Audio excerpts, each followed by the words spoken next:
There's nothing new about these steps, but that doesn't mean that it's not important. And sometimes we definitely need to be reminded about these steps.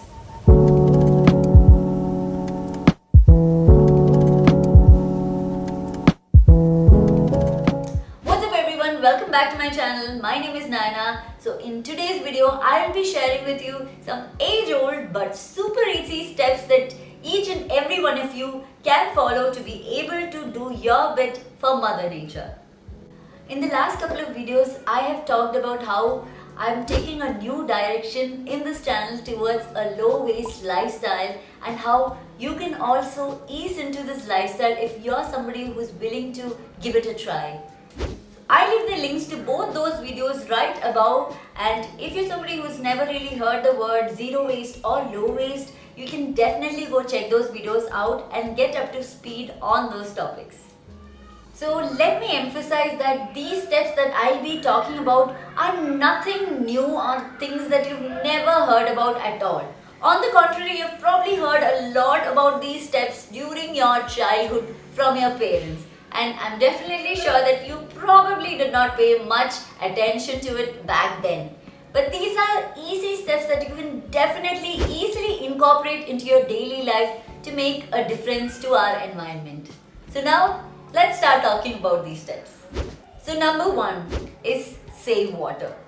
How many times have you heard that? But now I know that I need to pay attention to this. When you are brushing your teeth or washing your dishes, make sure that you close the tap every time you are not needing to use the water. I've seen how people turn on the tap and just keep brushing their teeth, or they're washing dishes and they keep the water running while they may not even be using that water. How much of that water is being wasted?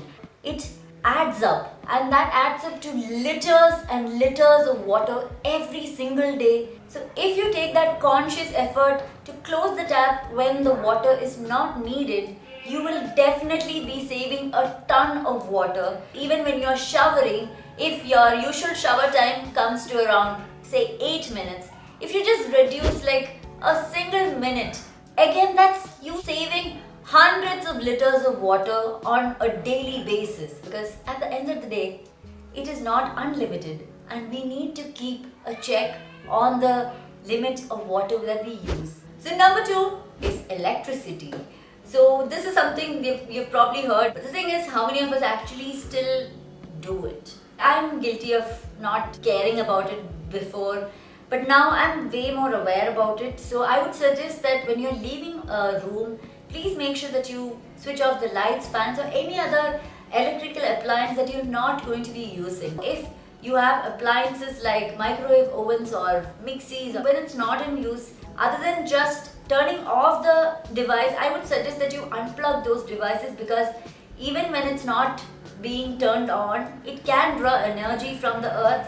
So please make sure that you unplug it when it's not used. Another thing that you can do is to switch from those old school incandescent bulbs that take up a lot of electricity to LED bulbs and lights, which save up all that energy and also saves you quite a lot of money.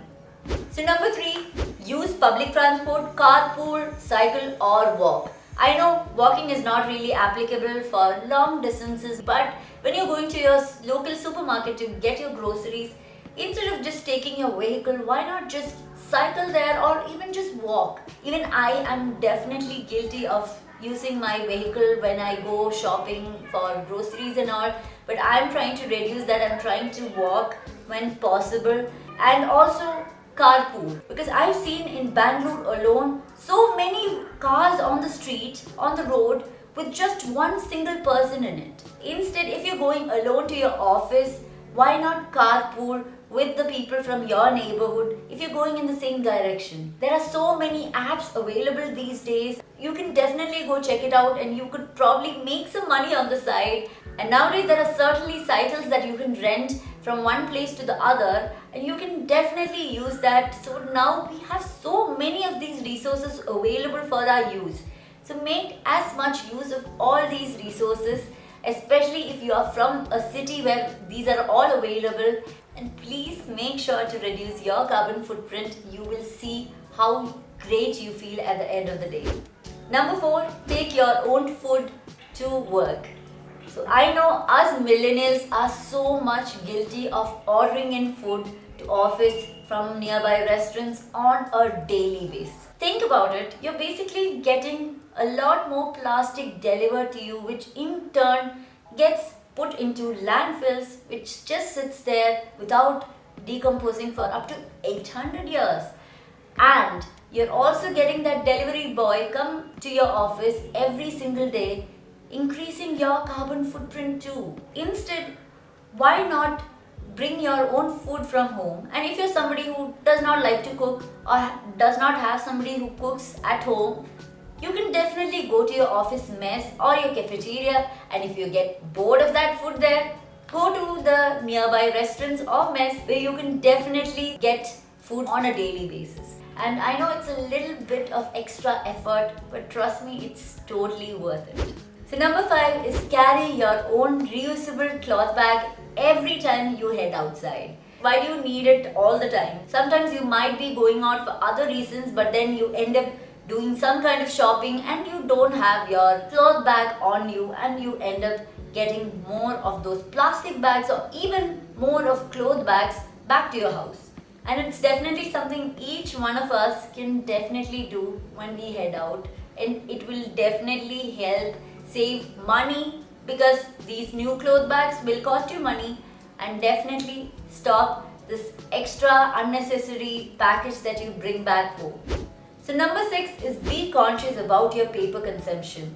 So if you're handed a pamphlet by somebody, refuse to take it to your house. Or if you're somebody who loves writing, instead of just buying a new notebook or a diary every few months, just finish the ones you already have. Also, if you're somebody who reads a lot, instead of buying all the new releases, why not rent one from the nearby library, or even get them in the format of an ebook or an audiobook.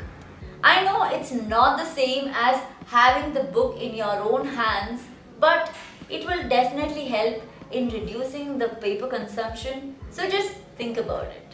These are all very simple, easy steps that you can consciously incorporate in your everyday life. I know you may think that these may not make a big, huge impact, but that's not true, because each of these steps counts and it all adds up.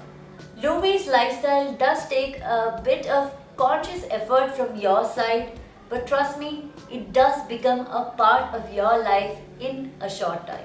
So in the next video that will be coming up next week, I will be showing you some super easy eco-friendly swaps that you can make to make your life easier and to treat the environment fairly. So make sure to stay tuned for this video by subscribing to my channel so that you can become an eco nerd like me. So I will see you again next week for that video. So until then, bye bye.